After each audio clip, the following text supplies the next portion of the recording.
Transgénicos. Bueno, mi nombre es María Alejandra Rivas. Hoy vamos a charlar un rato sobre el tema controversial que hoy está afectando al mundo, que es el tema de los transgénicos.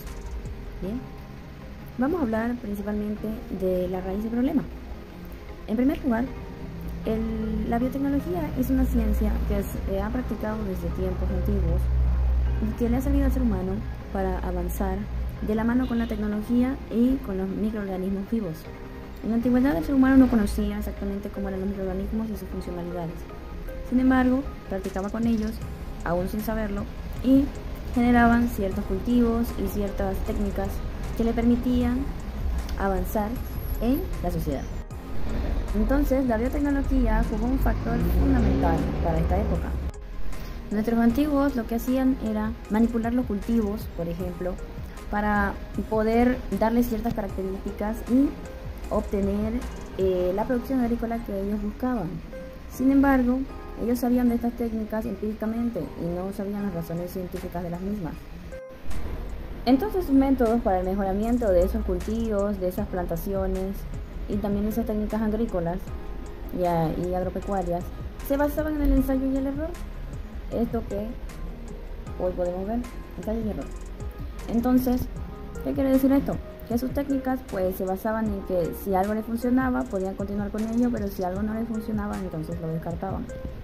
De esta forma obtuvimos algunas frutas y verduras interesantes que se formaron de mezclas en esos tiempos, como por ejemplo la nectarina y también las mandarinas, que estas son frutas que vienen de familias muy antiguas. Se formaron por cruces entre diferentes especies. Cruces que pudieron haber sido naturales, como también híbridos provocados por el humano.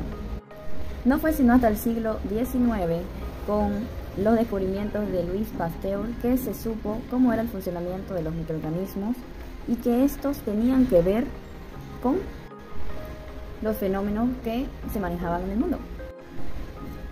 Y así fue que más allá, en el siglo XXI, cuando se pudo decodificar el código genético o el ADN, entonces avanzaron las tecnologías en biotecnología e ingeniería genética. Hacia los años 70, la tecnología de ADN recombinante reformuló completamente Transgénesis. Ahora que ya sabemos un poco más sobre la historia de la biotecnología y la bioingeniería y cómo fue avanzando a lo largo del tiempo, hablemos sobre los controversiales transgénicos. ¿Bien? Primero, ¿qué es un transgénico? Un transgénico no es más que un organismo portador de material genético perteneciente a otra especie que no es emparentada con él y que se le transmitió por ingeniería genética. Entonces, ahora que sabemos eso, ¿qué es entonces un alimento transgénico? Un alimento transgénico es uno que ha sido directamente un organismo genéticamente modificado por ingeniería genética, o que en su interior contiene un alimento, es un alimento que en su interior contiene alguna sustancia que ha sido originada por ingeniería genética o genéticamente modificada. O por último, también puede ser un alimento que en su interior contenga alguna otro químico, por ejemplo, o una molécula como enzimas que hayan sido obtenidas a través de microorganismos genéticamente modificados. Normalmente esto se hace muchas veces a base de microorganismos como por ejemplo bacterias, que a través de ellas se obtienen los materiales genéticos. Sin embargo, el material genético de una bacteria es posible que no funcione correctamente si directamente lo cortamos y lo introducimos dentro de otro ser, sino que el ingeniero genetista debe encargarse de construir el transgén tomando y cortando la parte de ADN de interés y aparte introduciéndole una pieza de material genético extra que pueda acoplarse con el nuevo ser. Esta pieza de material genético va a ser la que va a controlar la modificación y la que va a controlar el funcionamiento de ese gen en el nuevo microorganismo, en el nuevo organismo. ¿Bien? Entonces, después de que se realiza eso, se introduce el gen dentro del alimento. Existen muchos microorganismos que pueden ser genéticamente modificados y que pueden ayudarnos en la fabricación de alimentos o de compuestos utilizando su preparación.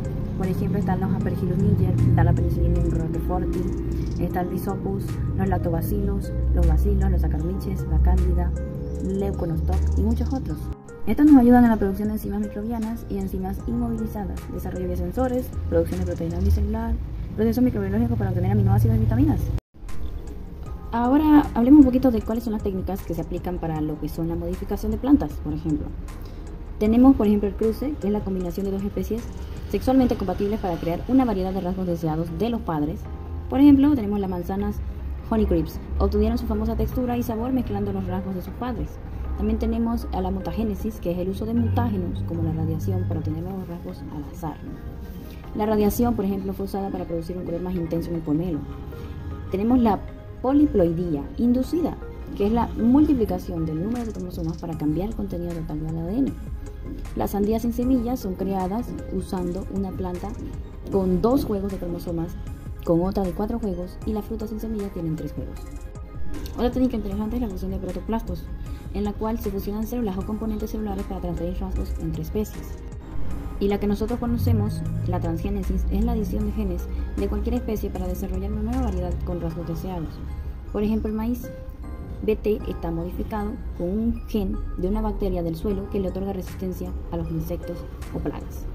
Este es el famoso maíz transgénico, que acá en Bolivia, por ejemplo, hay una ley que protege para evitar su uso, debido a que este maíz es resistente al gusano cocullero, pero también es resistente a herbicidas como el Monsanto Roundup Ready, cuyo principal componente es el glifosato. Esa sustancia química es catalogada recientemente como probablemente cancerígena por la Organización Mundial de la Salud. Es por ello que fue retirado este tipo de planta del mercado y que no se puede comercializar acá en Bolivia. Está penado por ley. Se dice que Bolivia cuenta con una gran biodiversidad, más de 77 razas de maíz, y estas pueden verse contaminadas y condenadas a la extinción si ese maíz transgénico creado por un laboratorio llega a contaminarlas y a mezclarse con su ADN original. Una última técnica es la edición genética. Esta usa herramientas biotecnológicas para modificar el ADN con mayor precisión. La edición genética fue usada, por ejemplo, para desarrollar una cánula tolerante a herbicidas para ayudar a agricultores a controlar las malezas. Estas mutaciones pueden ser beneficiosas para las plantas, por ejemplo, el desarrollo de soja tolerante a herbicidas, la introducción de genes capacidad fijadora de nitrógeno en las plantas, resistentes a pestes, control biológico de las plagas, obtención de tomates de alto contenido en sólidos. También con estas plantas podemos obtener cultivos de células para obtener especias y maíz con alto contenido de triptófano u otros aminoácidos esenciales. Así como podemos modificar genéticamente plantas, también existe la modificación genética en animales. Y ahorita vamos a hablar un poquito de eso.